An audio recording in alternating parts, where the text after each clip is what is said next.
Question number 21. A patient develops skin cancer and worsening hyperpigmentation following sun exposure. Which DNA repair pathway is most likely impaired? Options are number 1.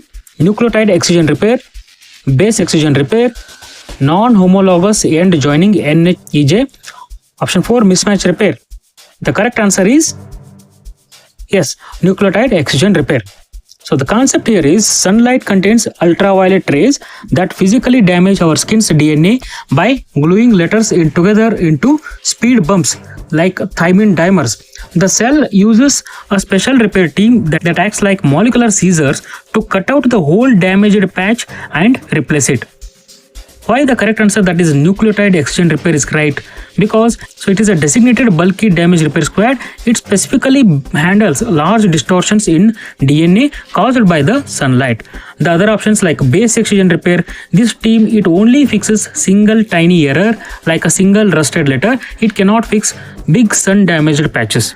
Next option, mismatch repair. This team acts like a spell checker during DNA replication. It fixes mismatched letters like putting a T next to G, not the sun damage. Next option, non-homologous end joining. So this is an emergency team that is used when a strand of DNA is completely broken in half, like from X-rays, not for surface sunburns. Question number 22. A patient with orange colored tonsils has a triglyceride level of 140 mg per deciliter and a very low LDL cholesterol 5 mg per deciliter. What is the most probable diagnosis? Options are familial hypercholesterolemia, Tangier disease, type 1 hyperlipoproteinemia, Abetalipoproteinemia. The answer is number 2, Tangier disease. That is correct. Think like HDL is a garbage truck. It meant to collect excess fat from your organs and take it away. In Tangier disease, the loading dock, that is ABC-A1 transporter that puts fat into the truck is broken. Why the correct answer, that is Tangier disease, is correct? Because the loading dock is broken, fat gets trapped inside the cells of the tonsil. It piles up so much that the tonsils physically swell and turn a bright yellow-orange color. The other options are wrong because familial hypercholesterolemia is a defect in removing bad cholesterol LDL, causing early heart attacks and hard lumps on the tendons, not orange tonsil. Next, type 1 hyperlipoproteinemia. This causes blood plasma to turn milky white due to extreme triglycerides, which leads to stomach pain, pancreatitis, not colored tonsils. Next, Abetalipoproteinemia. This is a complete inability to absorb fat from the blood, leading to malnutrition and oily stools, not trapped fat in the throat. Next question number 23. A 10-year-old patient has high total cholesterol, tendon xanthomas, and a family history of similar findings. Triglyceride levels are normal. What type of familial dyslipidemia is most likely? Options are type 1, type 2A, type 2B, type 2.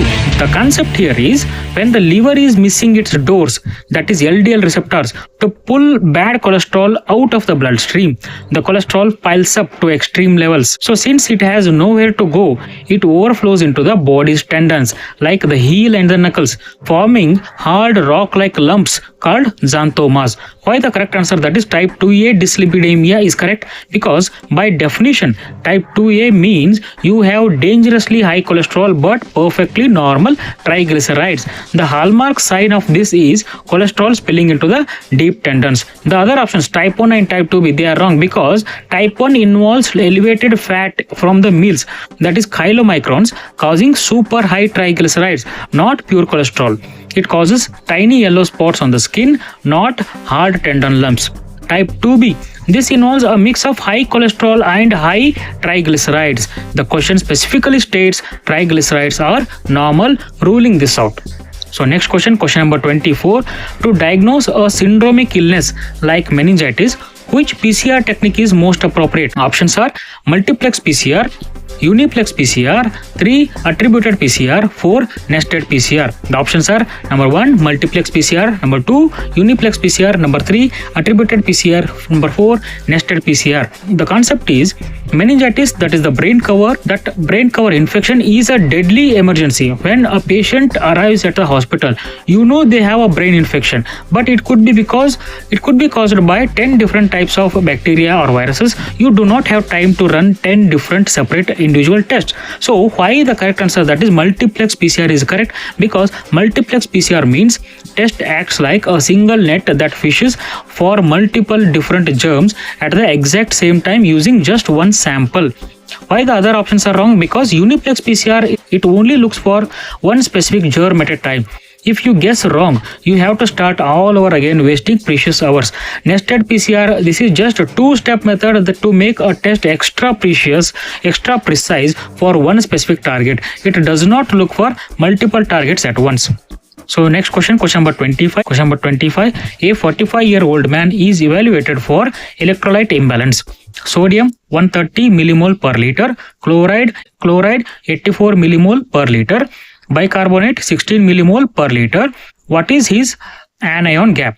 The options are number 1 26, number 2 30, number 3 18, number 4 22. The concept here is the human body hates electrical charges. It must keep positive charges and negative charges perfectly balanced. The anion gap is just a simple math equation to see if there are hidden acid ghosts messing up the balance. Why the correct answer number 30? That is correct. Because the formula is sodium minus chloride plus bicarbonate. The sodium here is 130, chloride plus bicarbonate 84 plus 16, that is 100. So 130 minus of 100, that is 30. So that is the correct answer. Next question number 26. For the prevention of coronary artery disease, what is the recommended dietary cholesterol intake limit per day? So for the prevention of coronary artery disease, what is the recommended dietary cholesterol intake limit per day? Options are 100 mg per 1000 kilocalorie. Number 2, 200 mg per 1000 kilocalorie. Number 3, 400 mg per 1000 kilocalorie. Number 4, 500 mg per 1000 kilocalorie. The concept is to protect our arteries from clogging. Global health guidelines scale your maximum allowed daily cholesterol to how much food energy your body actually burns. The answer is there is a standard textbook rule for the preventive medicine. For every 1000 calories you consume, you should limit your cholesterol intake to 200 mg. So that is the answer. Next question number 27. Industrial gas leak protocol. So the question is, toxic fumes are released after an industrial explosion. So the question is, toxic fumes are released after an industrial explosion. What advice should be given to the residents? Options are number 1, use the telephone and call friends. Number 2, seal the cracks and close the windows. Number 3, open the window for ventilation. And number 4, use the mask. The answer is number 2, seal the cracks and close the windows. The concept here is, when a chemical plant explodes outside, a massive toxic gas, it could fill the open air. Running away or opening a window, it actively exposes you to high concentrations of lethal poison. Why the correct answer? That is correct. Sealing the cracks and closing the windows. This is called shelter in place.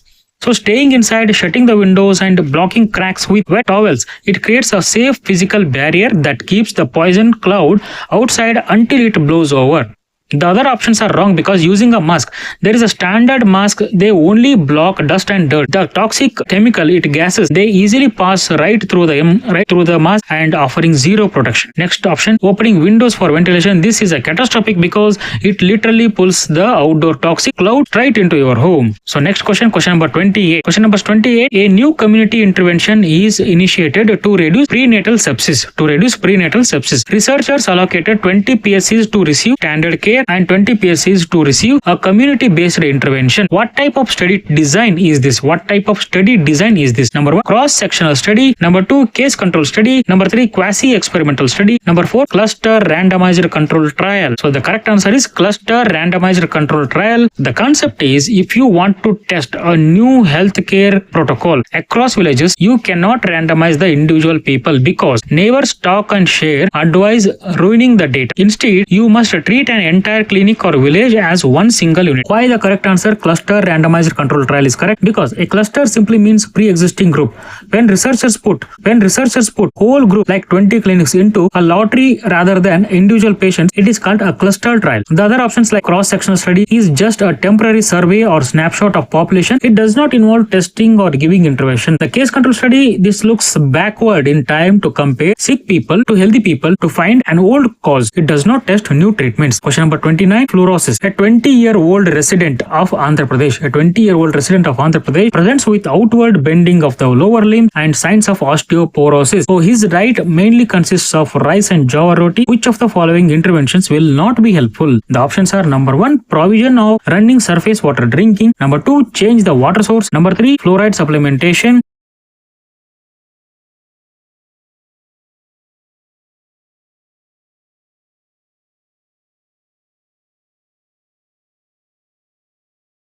Number 4, add lime and alum. Number 4, add lime and alum to drinking water. The question contains not. Which of the following interventions will not be helpful? The answer here is number 3, fluoride supplementation. The concept, what is the concept? In certain geographic areas, underground well water naturally contains too much of fluoride. So over time, drinking this overdoses the body, weakening the young adult bone and causing their legs to twist and bend outward like a bow. Why the correct answer? That is fluoride supplementation is right. Because the question asks what will not be helpful, because the entire disease is caused by an overdose of fluoride. So giving the patient more fluoride supplements will aggressively worsen their condition. So why the wrong answers are wrong? Because the changing the water source, providing running surface water, it helps immensely, because surface water like rain and river, they are safe. They have normal levels of fluoride compared to contaminated deep well water. Adding lime to the water. So this is a famous purification method, Nalgonda technique, where lime binds to fluoride and pulls it out of the drinking water, making it safe.